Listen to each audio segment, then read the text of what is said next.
Bonjour à tous et bienvenue dans Smart Patrimoine. Smart Patrimoine, l'émission qui vous accompagne dans la gestion de vos finances personnelles et qui décrypte également avec vous les actualités et les enjeux du secteur de la gestion de patrimoine. Une émission que vous pouvez retrouver tous les jours sur la chaîne Bismart. Et au sommaire de cette édition, nous commencerons avec l'art à la une, le rendez-vous dédié aux actualités du monde de l'art ou aux enjeux du monde de l'art. Et en l'occurrence, nous reviendrons sur la dispersion de la collection Aristophil qui a été gérée par la maison Agut. Nous tenterons de faire un premier bilan de cette dispersion, même si toutes les œuvres ou tous les manuscrits n'ont pas encore été vendus. Le gros des ventes a déjà été réalisé. Nous en parlerons donc dans un instant avec Claude Agut, commissaire-priseur et fondateur de la maison Agut. Nous enchaînerons ensuite avec Enjeu patrimoine, un enjeu patrimoine consacré au sujet retraite qui revient sur le devant de la scène face à la réforme des retraites et notamment à cette notion d'équilibre du système des retraites mis en avant par le gouvernement. Les revenus à la retraite doivent-ils être un sujet d'inquiétude pour les épargnants? C'est la question que nous poserons en deuxième partie de cette émission à Julien Mal, le directeur du conseil en rémunération et protection sociale chez Experts et Finances. On se retrouve tout de suite sur le plateau de Smart Patrimoine.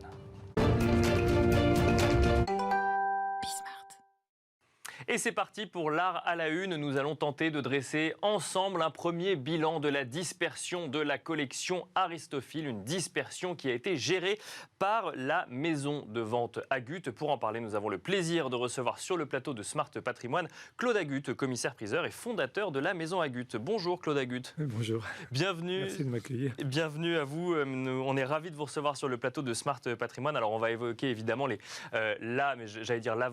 ventes finalement qui ont permis de disperser cette collection Aristophil. Je rappelle quand même rapidement le contexte qui nous amène à évoquer ces ventes.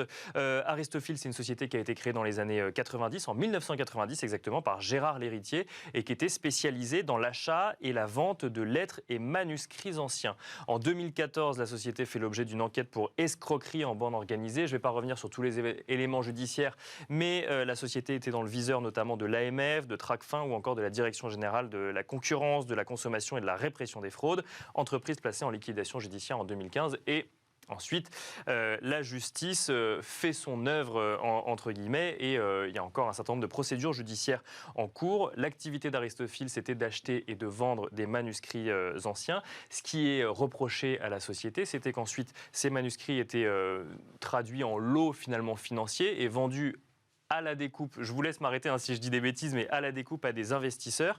Et ces manuscrits ou ces lettres pouvaient être surévalués, ou en tout cas c'est ce qui a été reproché à la société. Et on a 21 000 investisseurs qui estiment avoir été floués par les investissements qu'ils ont réalisés.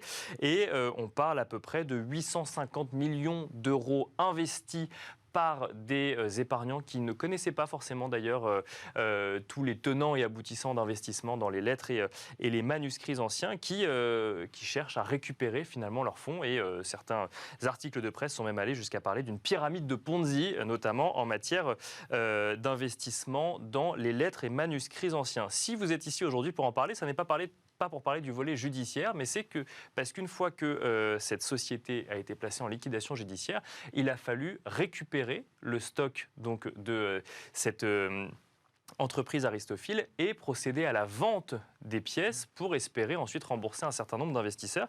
Et c'est la maison Agut qui a été choisie. Alors déjà, comment ça s'est fait? Pourquoi est-ce que c'est la maison Agut qui a géré cette vente? Tout d'abord, une petite précision. À partir du moment où quelqu'un vend quelque chose, en principe, celui qui l'achète le prend. Dans le cas d'Aristophil, c'était un peu différent. Il a été proposé aux gens qui achetaient, il était proposé que les objets, que les manuscrits restent chez le vendeur, chez Aristophil, et était exposé dans un musée. Donc tout ça crée une ambiance assez sympathique, parce qu'au lieu de... On arrivait dans un grand musée où il y avait les choses qui étaient à vendre et des choses également vendues. Donc le jour de la liquidation, il s'est retrouvé dans des garde-meubles des centaines et des centaines ou des milliers de pièces, si vous voulez, qui appartenaient non pas à la société Aristophil, mais appartenaient à des clients. Et ces clients avaient confié ça à la liquidation, confié ça à la société, confié ça à la liquidation, et il fallait trouver une solution d'abord pour les rendre. Et la plupart du temps, quand les gens leur rendaient, ils disaient on n'a pas envie de mettre un manuscrit de Ronsard dans notre salon, donc vendez-le. C'est comme ça qu'on s'est retrouvé retrouvait avec des milliers et des milliers de lots à vendre. Et il y avait également des lots qui appartenaient à la société Aristophil, qui n'avaient pas encore été vendus. Et cela, il fallait également les vendre.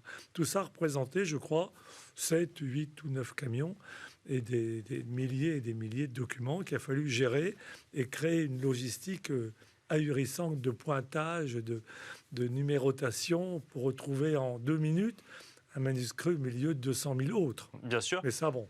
Mais alors, du coup, au moment où la question de la dispersion du stock est organisée, ou en tout cas que la question se pose, vous candidatez pour gérer finalement ces différentes ventes. Je crois que vous êtes le seul à candidater. Mais voilà, ce qui s'est passé, c'est que le tribunal de commerce et le tribunal de grande instance, qui avait plusieurs tribunaux, se sont retrouvés avec cette masse. Ces garde-meubles Bien sûr. qu'il fallait continuer à payer, il n'y avait plus d'argent, la société en liquidation, appel d'offres,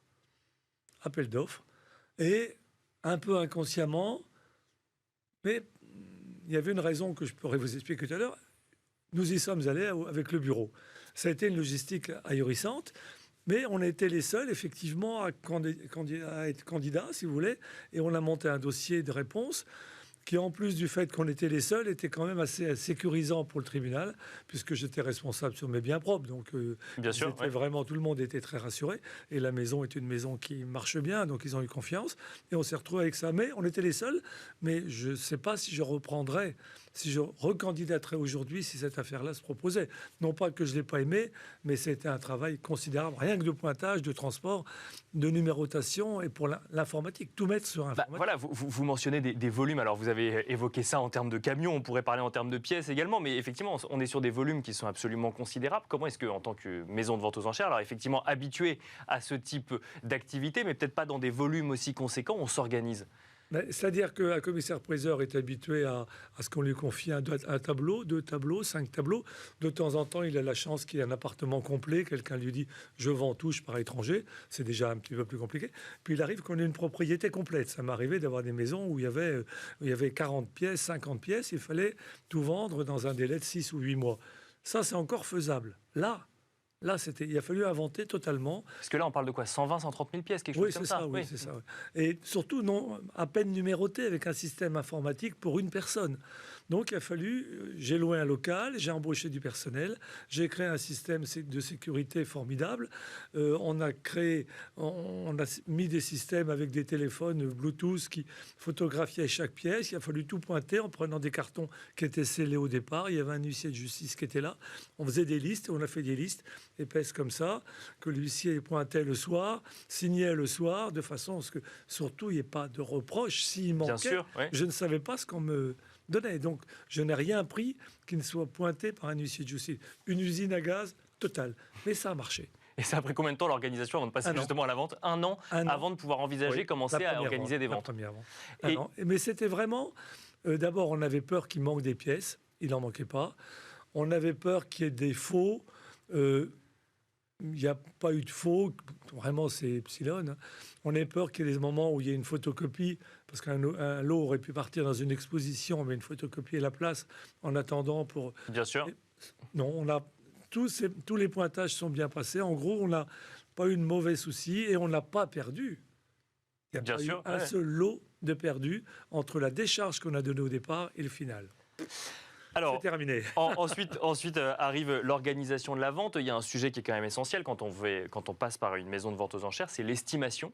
Et alors là, quand on vend des œuvres qui sont ou la propriété de la société Aristophil ou la propriété d'un seul propriétaire qui aurait acquis ces œuvres, ou alors la propriété de plusieurs propriétaires en indivision, alors même que justement le sujet de cette affaire Aristophil, c'est peut-être une surévaluation de certaines œuvres. Comment est-ce que ça se passe et comment est-ce qu'on explique la valorisation qu'on pense être la bonne aux personnes concernées? Bon, c'est pas trop compliqué. Aristophil n'achetait pas le matin à l'aube dans des marchés aux puces à 4 heures du matin avec une lampe de poche. Il achetait que dans les grandes ventes, à Londres, à New York et à Paris, dans les ventes cataloguées. Donc, il suffit de prendre des pièces et on avait les catalogues des achats, si vous voulez, faits il y a 5 ans, 6 ans, 7 ans. Alors, les prix ne peuvent pas vraiment changer. Et on avait à chaque fois, on a pris des experts qui nous ont dit tel artiste ou tel est un peu démodé. Le surréalisme, par exemple, il y a un peu moins d'acheteurs. Il y a des choses qui ont pris de la valeur. très peu, mais il y en a certaines qui ont pris beaucoup de valeur, le Moyen-Âge et les livres d'heures, par exemple. Mais on avait toujours les prix de base du départ. On ne s'est pas occupé des prix auxquels il vendait, que ça c'était des prix de convenance, lui proposait à temps, les gens achetaient, bon c'était leur problème. On s'est basé sur les prix des ventes publiques antérieures dans lesquelles il avait acheté. Combien de ventes y a-t-il eu lieu, Claude Agut, pour disperser l'intégralité de la collection? Bon, on a fait... oui, j'ai apporté un catalogue. Oui, Bien sûr. Des catalogues qui font 20 pages. Hein. Celui-ci en fait 200 ou 224. On a fait 55 catalogues comme ça. 55 catalogues pour disperser la collection Aristophil. 55, si vous voulez, je n'ai pas pu vous les apporter tous. Parce oui, bien sûr, oui. Il faut les porter. 1 mètre et ça pèse des dizaines et des dizaines de kilos. Il y avait peut-être 2 enjeux qui ont fait que ça m'a poussé pour faire ces ventes. C'est pouvoir réaliser une suite de 55 catalogues. Celui-ci est le numéro 1. C'était la première raison pour laquelle vous avez choisi d'y aller. Ça me plaisait de faire 55 catalogues parce que je crois que cette série de 55 catalogues sera encore dans les bibliothèques des grandes universités dans 50 ans. Parce que ce qu'il y a dedans est absolument exceptionnel. Mais c'était la plus grande collection de lettres et de manuscrits anciens. Donc ça va, voilà, et tout ce qui est dedans, c'est assez merveilleux. J'ai pris quelques exemples là, mais tout était, prenez aux tripes et tout était formidable. C'est que des choses assez étonnantes. Et ça, c'était une des raisons, si vous voulez, j'avais envie de réaliser ça. C'est une espèce de défi. Jamais un commissaire-priseur au monde a fait 55 catalogues d'une même collection. Justement, je l'ai fait. Et vous l'avez fait. Alors justement, vous avez mentionné le livre d'heures à usage de Rome, qu'on appelle également le livre d'heures de Catherine à usage de Rome. On a même des visuels de ce livret d'heures. Racontez-nous rapidement son histoire. C'est un livre, si vous voulez, qui a été fait en 1495, qui me plaisait. Je savais qu'il était dans la collection. Et c'est une des raisons pour laquelle j'y suis allé. C'est un livre, quand vous avez la page 1 de texte, vous avez un rond découpé. Oui, vous avez un rond découpé, on le voit à droite. Voilà. Donc, vous tournez la page, vous avez la page suivante, il y a encore le rond. Et ce n'est qu'à la 10e page que vous avez le tableau qu'on voit à chaque fois à travers. D'accord. C'est absolument exceptionnel. Je pensais qu'il y en avait un autre. Je pensais, mais ça j'étais déçu, qu'il y avait un livre d'heures en forme de cœur dans cette collection Aristophil. Il n'y était pas. Mais déjà celui-ci, on l'a vendu je crois 4 millions, quelque chose comme ça. Celui-ci, indépendamment du prix, pour moi c'était un bonheur de l'avoir en main et de pouvoir le proposer, si vous voulez. Alors, espèce de conquête du Graal, si vous voulez. Alors, le livre d'heures à usage de Rome, peut-être que ça parlera à certains de ceux qui nous écoutent, peut-être pas à tout le monde. Il faut quand même s'y connaître un minimum. En revanche, un manuscrit qui parlera au plus grand nombre, c'est le manuscrit préparatoire à la théorie de la relativité d'Albert Einstein et Albert Bessot. Voilà. Ça aussi, c'était dans la collection. Alors, voilà, c'est dans la collection. Il ne l'avait pas vendu, monsieur l'héritier. Il ne l'avait pas vendu. Il était donc dans la liquidation. Et on l'a vendu en commun avec Christie's. Nous l'avons vendu 11 millions. C'est absolument quelque chose d'ahurissant, si vous voulez. 11 millions il y a un an et demi, si vous voulez. Lui, il l'avait acheté à peu près ce prix-là, donc on est retombé. Mais il n'avait pas été revendu à des investisseurs. Il l'aurait revendu, peut-être qu'il l'aurait revendu 20 ou 30, ça aurait peut-être été un peu plus difficile. Mais là, on est retombé à peu près sur les pattes de l'achat, si vous voulez. Et ça, c'est quand même étonnant de se dire qu'on a Bien sûr, la théorie de la relativité. Avec Albert Einstein qui a écrit dessus ses premières notes. D'autres pièces maîtresses, selon vous? Le livre de, je ne sais pas si vous l'avez en photo, mais le manuscrit de Sade. Si, on a le manuscrit autographe, effectivement. Un manuscrit écrit par Sade en prison en 1785. Il n'a pas le droit d'écrire, il n'a pas de papier, il n'a rien. Donc tout ça rentre en douce par sa femme et il écrit sur des feuilles de papier toilette, il écrit son livre, les 120 journées de Sodome, il écrit. Et puis après, il continue sur l'autre, il colle les pages et il fait 12 mètres ou 13 mètres de long. Et après, il retourne et il continue. Et tous les soirs, comme il n'a pas le droit, il le roule très serré, il le cache dans les murs de la prison. Et puis un matin, il a harangué les foules par sa fenêtre. Donc le marquis de Launay, le chef de la prison de la Bastille, le fait sortir de la prison rapidement à 5h ou 6h du matin et il abandonne le manuscrit. Et après, le manuscrit sera récupéré.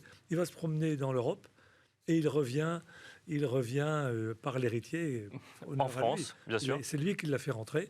Et la Bibliothèque nationale, nous l'avons vendu à la Bibliothèque nationale à l'amiable. Et il est retourné. C'est ça ce qui est merveilleux. Je l'ai livré à la Bibliothèque de l'Arsenal, qui est à côté de la Bastille. Donc, si vous voulez, bien sûr, il a fait le tour du monde pour revenir là où il était, là où il a été conçu finalement. Voilà, On n'aura pas le temps de présenter d'autres œuvres. Maître Claude Agut, juste une question quand même. Alors là, tout n'a pas encore été totalement vendu, mais le gros des ventes a été fait. Il nous reste quelques petites ventes à faire, mais il n'y aura plus de catalogue papier comme cela. Le cycle est terminé, mais il nous restera 4 ou 5 ventes d'objets qui n'ont pas trouvé preneur la première fois et il faut qu'on les vende maintenant. Le montant global des ventes aujourd'hui 100 millions, 108 millions exactement. 108 millions d'euros qui pourront du coup retourner quand même en partie aux investisseurs. Bien sûr. Non, ce n'est pas le commissaire-priseur qui garde. Oui, ça on se doute, oui, bien sûr. Mais... il y a peut-être des histoires d'amende ou autre. Non, ça ira pour les investisseurs. Non, ces biens appartiennent, en ce qui concerne les investisseurs, leur appartiennent à eux, donc ça leur est payé par un administrateur. Ce qui revient à la liquidation servira par contre pour payer des dettes s'il y en a, et ça, c'est les liquidateurs qui géreront cette partie. Merci beaucoup, Maître Claude Agut. Je rappelle que vous êtes commissaire-priseur et fondateur de la Maison Agut, d'être venu sur le plateau de Smart Patrimoine. Merci beaucoup. C'est moi qui vous remercie. Merci beaucoup. Et quant à nous, on se retrouve tout de suite dans Enjeu Patrimoine. Et nous enchaînons à présent avec Enjeu Patrimoine, un enjeu patrimoine consacré au sujet des retraites et plus spécifiquement des revenus à la retraite en lien avec les annonces faites par le gouvernement récemment sur des évolutions du système des retraites en France. Pour commenter le sujet des revenus à la retraite, nous avons le plaisir de recevoir sur le plateau de Smart Patrimoine Julien Mal. Bonjour Julien Mal. Bonjour Nicolas, merci de m'accueillir. Bienvenue sur le plateau de Smart Patrimoine. Vous êtes directeur du Conseil en rémunération et protection sociale chez Experts et Finance qui appartient au groupe Cristal.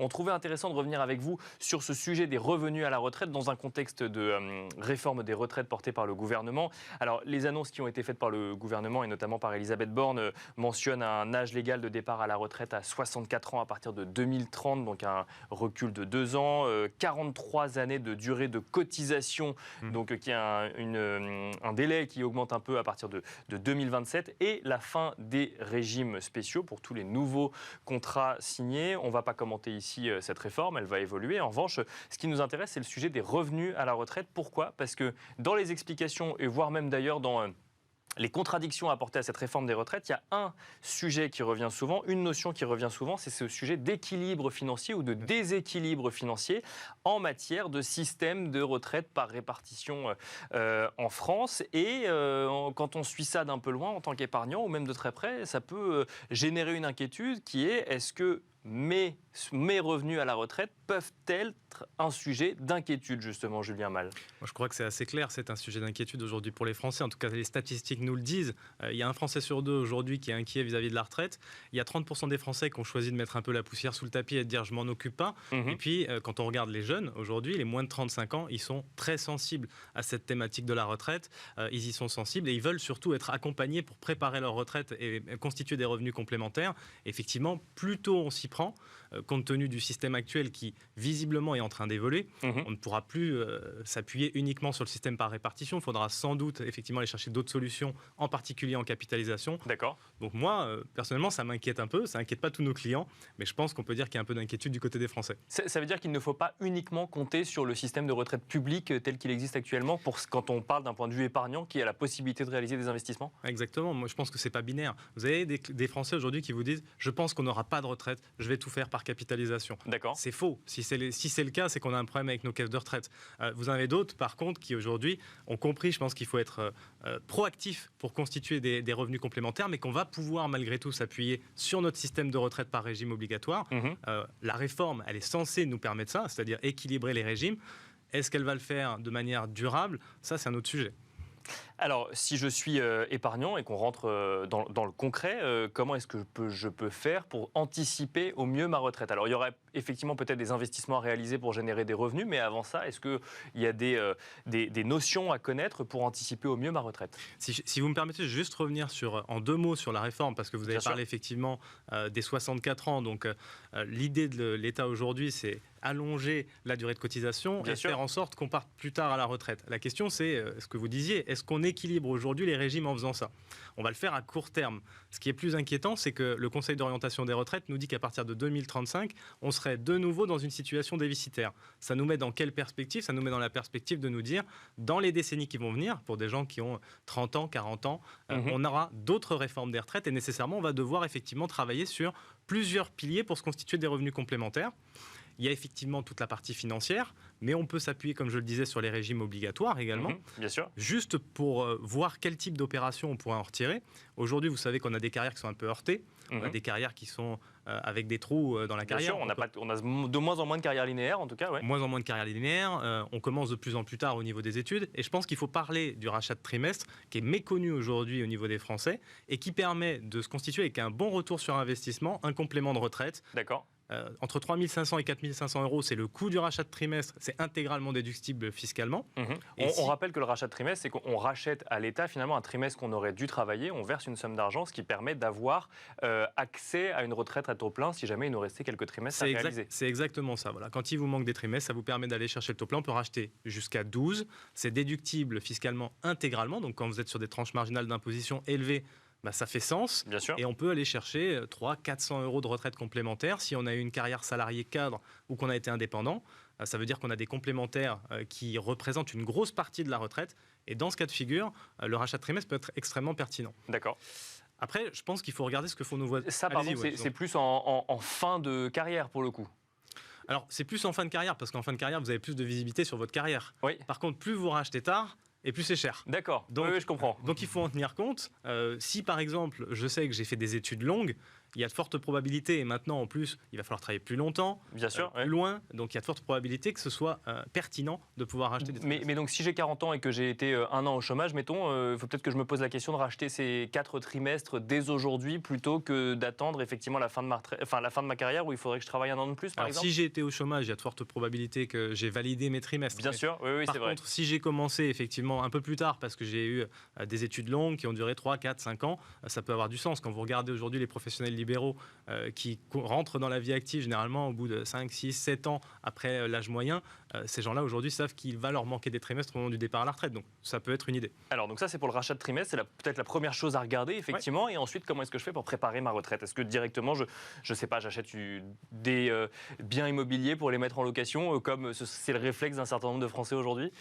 À mon sens, aujourd'hui, on a un éventail de solutions qui est tellement large qu'il faut se poser. Il faut déjà poser le socle et essayer de faire une projection. Je regarde combien j'aurai lorsque je partirai à la retraite au niveau des régimes obligatoires. Et ça, je peux le trouver sur le site des retraites. Ça, je peux le trouver sur le site des retraites. Si j'ai une carrière simple, linéaire, normalement, ça se passe bien au niveau des simulations. Si jamais j'ai une carrière un petit peu plus complexe, et aujourd'hui, on a des carrières quand même qui sont assez multiples. Je suis salarié, je deviens profession libérale, on peut évoluer effectivement dans sa carrière.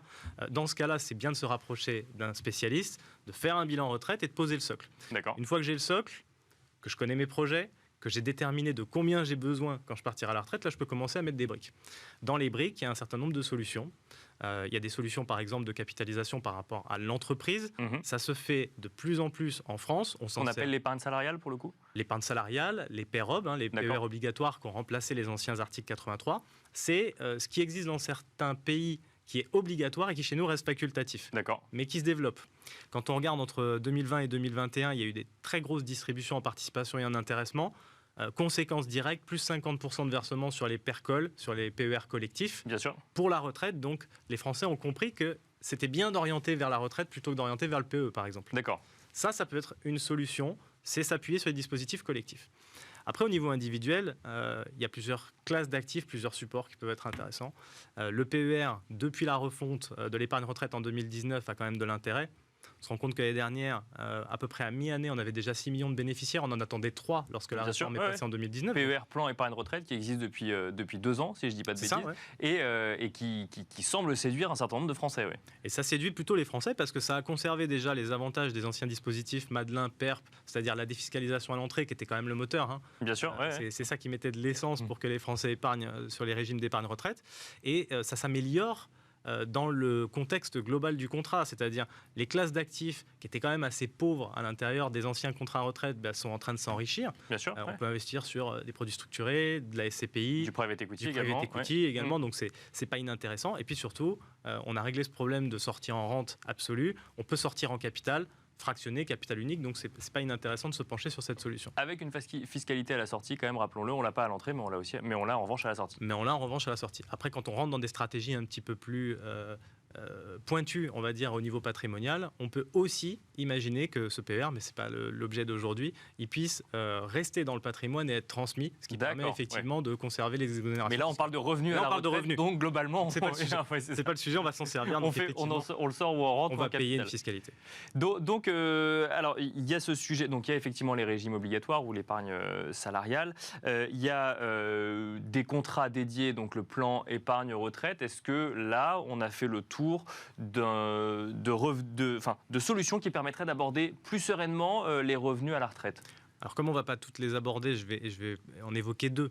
Il y a l'immobilier, mais l'immobilier, c'est indispensable aujourd'hui dans la Constitution, puisque c'est la seule classe d'actifs, vous savez, sur laquelle on peut s'enrichir grâce à l'argent que nous prête la banque. Bien sûr. Donc, il faut faire de l'immobilier. Après, il faut faire de l'immobilier de manière intelligente, c'est-à-dire adapté à sa situation.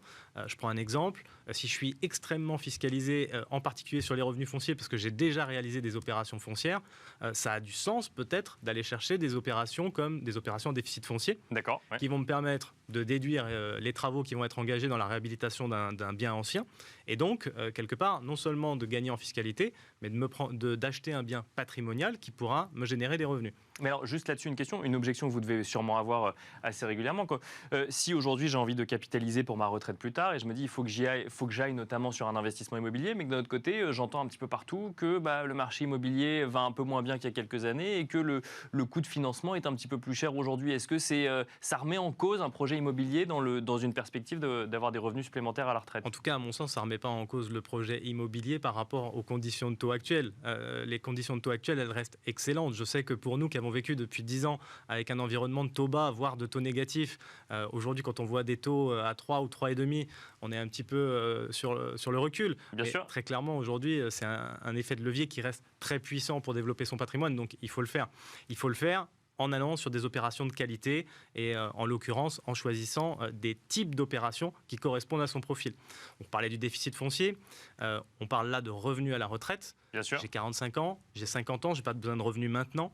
Aller chercher des opérations par exemple sur de l'acquisition en démembrement, acheter la nue propriété d'un bien immobilier et donc quelque part bénéficier d'une décote et avoir un revenu dans 15 ou 20 ans quand j'en ai besoin, ce type d'opération aussi, ça peut avoir du sens. Et alors rapidement, Julien Mal, vous avez évoqué deux possibilités. Il y avait donc l'immobilier. Est-ce qu'il y a une autre possibilité qu'on n'a pas évoquée? Je termine sur le private equity puisque c'est quelque chose qui est très en vogue. Bien sûr, avec un horizon d'investissement long pour le coup. Avec un horizon d'investissement long, on va dire entre 8 et 10 ans, hein, c'est l'idéal. C'est une classe d'actifs dont on peut plus se passer. Quand on regarde le track record sur les 10 dernières années, on est à 15% de TRI annuel, ça surperforme les marchés financiers. Ça nous permet de diversifier par rapport à une approche action, par exemple, puisqu'on est totalement décorrélé des marchés, on est sur du non-coté. Et puis on va avoir des sous-jacents qui vont être très diversifiés. Donc c'est une manière aussi d'aller générer de la plus-value sur des actifs comme les infrastructures, le sous-jacent immobilier, et évidemment le corporate qui représente la majorité des opérations private equity. Donc voilà aujourd'hui une partie des solutions qu'on peut explorer. On n'a pas le temps évidemment de parler de tout, mais on donne quelques pistes en tout cas pour envisager le sujet des revenus à la retraite. Merci beaucoup Julien Mal. Je rappelle que vous êtes directeur du conseil en rémunération et protection sociale chez Experts et Finance. Merci d'être venu sur le plateau Smart Patrimoine. Et merci à vous de nous avoir suivis. On se retrouve très vite sur Bismart.